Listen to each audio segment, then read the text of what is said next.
ಉಡುಪಿಯ ಸರ್ಕಾರಿ ಮಹಿಳಾ ಪದವಿ ಪೂರ್ವ ಕಾಲೇಜಲ್ಲಿ ಇತ್ತೀಚೆಗೆ ಒಂದು 2-3 ದಿವಸದಿಂದ ಒಂದು ಗೊಂದಲವನ್ನು ಸೃಷ್ಟಿ ಮಾಡ್ತಾ ಇದ್ದಾರೆ ಉದ್ದೇಶಪೂರ್ವಕವಾಗಿ. 1985ನೇ ಇಸ್ವಿಯಿಂದಲೂ ಅಲ್ಲಿ ಯೂನಿಫಾರ್ಮ್ ಕಡ್ಡಾಯ ಇದೆ. ಪದವಿ ಪೂರ್ವ ಶಿಕ್ಷಣ ಇಲಾಖೆಯಿಂದ ಯೂನಿಫಾರ್ಮ್ ಕಡ್ಡಾಯ ಇಲ್ಲ ಅಂತ ಹೇಳುವಂಥ ಕಾನೂನಿದ್ದರು ನಮ್ಮಲ್ಲಿ 85, ನಾನು ಶಾಸಕ ಆದದ್ದು 2004ರಲ್ಲಿ, 85ರಿಂದಲೂ ಯೂನಿಫಾರ್ಮ್ ಕಡ್ಡಾಯ ಇದೆ. ಈಗ ಮೊನ್ನೆ ಕಾಲೇಜ್ ಪ್ರಾರಂಭ ಆಗಿ ಈಗ 6 ತಿಂಗಳಾಯಿತು. ಆ ಮಕ್ಕಳು ಸೇರಿ ಈಗ 6 ಜನ ಯಾರು ವಿರೋಧ ಮಾಡ್ತಾರೋ ಸೆಕೆಂಡ್ ಇಯರ್ನವರು, ಅವರು 1.5 ವರ್ಷ ಆಯಿತು. ಆಗ ಎಲ್ಲ ಕಡೆ ಆ ಸ್ಕಾರ್ಪನ್ನು ತೆಗೆದು ಬಂದಿದ್ದಾರೆ. ಈಗ 6 ದಿವಸದಿಂದ ಯಾರೋ ಕುಮ್ಮಕ್ಕಿನಿಂದ ಇದನ್ನು ರಾಜಕೀಯಗೊಳಿಸುವಂಥ ಪ್ರಯತ್ನ ಮಾಡ್ತಾ ಇದ್ದಾರೆ.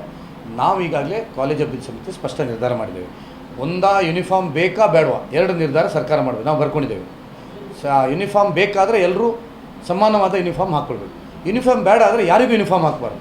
ಯಾರು ಏನು ಬೇಕಾದ್ರೂ ಹಾಕ್ಕೊಂಬರ್ಲಿ. ಈಗ ಕೇಸರಿ ರುಮಾಲ್ ಹಾಕ್ಕೊಂಬರಲಿ, ಜೀನ್ಸ್ ಹಾಕ್ಕೊಂಬರಲಿ, ಸ್ಲೀವ್ಲೆಸ್ ಹಾಕ್ಕೊಂಬರಲಿ, ಯಾರೂ ಕೇಳಲಿಕ್ಕಿಲ್ಲ. ಸರ್ಕಾರ ಇದನ್ನು ಗಂಭೀರವಾಗಿ ಪರಿಗಣಿಸಬೇಕು. ಅದು ಮಾಡಿದರೆ ನಮ್ಮ ವಿದ್ಯಾರ್ಥಿಗಳ ಭವಿಷ್ಯಕ್ಕೆ ತೊಂದರೆ ಬರ್ತದೆ. ಒಂದು ಯೂನಿಫಾರ್ಮ್ ಉಂಟು ಅಂತ ಹೇಳಿದರೆ ಮಕ್ಕಳು ಬೇಕಾಬಿಟ್ಟು ಓಡಾಡಲಿಕ್ಕಾಗಲ್ಲ. ಒಂದು ಶಿಸ್ತಿರ್ತದೆ, ಸಮಾನತೆ ಇರ್ತದೆ. ಶಿಕ್ಷಣದಲ್ಲಿ ಸಮಾನತೆ ಬೇಕು ಅಂತ ಅಂಬೇಡ್ಕರ್ ಹೇಳಿದ್ದಾರೆ. ಆ ಸಮಾನತೆ ಅಂದರೆ ಇದೆ. ನೀವು ಒಂದು ಮಕ್ಕಳನ್ನು ಸ್ಕಾರ್ಪ್ ಹಾಕಿ ಕೂತ್ಕೊಳ್ಸಿಟ್ಟು ಒಂದು ಮಕ್ಕಳನ್ನು ಖಾಲಿ ಕೂತ್ಕೊಂಡ್ರೆ ಆ ಮಕ್ಕಳಲ್ಲೇ ಧರ್ಮದ ಭೇದ ಬರ್ತದೆ. ನಾನು ವಿನಂತಿ ಮಾಡ್ಕೊಳ್ಳುವಂಥದ್ದು ಏನಂದರೆ ಯೂನಿಫಾರ್ಮ್ ಬೇಕಾ ಬೇಡವಂತ ಸರ್ಕಾರ ನಿರ್ಧಾರ ಮಾಡಬೇಕು. ಈ ಇಶ್ಯೂಲ್ಲಿ ನಾವು ಇಲ್ಲಿಂದ ಪತ್ರ ಬರೆದೇವೆ. ಯೂನಿಫಾರ್ಮ್ ಬೇಡ ಆದರೆ ಯಾವುದೂ ಬೇಡ, ಬೇಕು ಅಂತಾದರೆ ಎಲ್ಲವೂ ಆಗಿರಬೇಕು. ಆ ಪ್ರಕಾರ ನಾವು ನಿರ್ಧಾರ ಮಾಡ್ತೀವಿ. ಈಗ ದಿಲ್ಲಿ ಹೈಕೋರ್ಟಲ್ಲಿ ಸ್ಪಷ್ಟವಾದಂಥ ಒಂದು ಆರ್ಡರ್ ಇದೆ. ಇದೇ ರೀತಿಯ ಸ್ಕಾರ್ಪ್ ಬಗ್ಗೆ ಹೋದಾಗ ಅಲ್ಲಿ ದಿಲ್ಲಿ ಹೈಕೋರ್ಟ್ ಏನು ಹೇಳಿದೆ, ಇನ್ಸ್ಟಿಟ್ಯೂಷನ್ ಏನು ಯೂನಿಫಾರ್ಮ್ ಹಾಕಬೇಕು ಅಂತ ನಿರ್ಧಾರ ಮಾಡಿದರೆ ಅದಕ್ಕೆ ಆ ಅಲ್ಪಸಂಖ್ಯಾತರು ಪಾಲಿಸಬೇಕು ಅಂತ ಹೇಳೋದು ಸ್ಪಷ್ಟ ಇದೆ.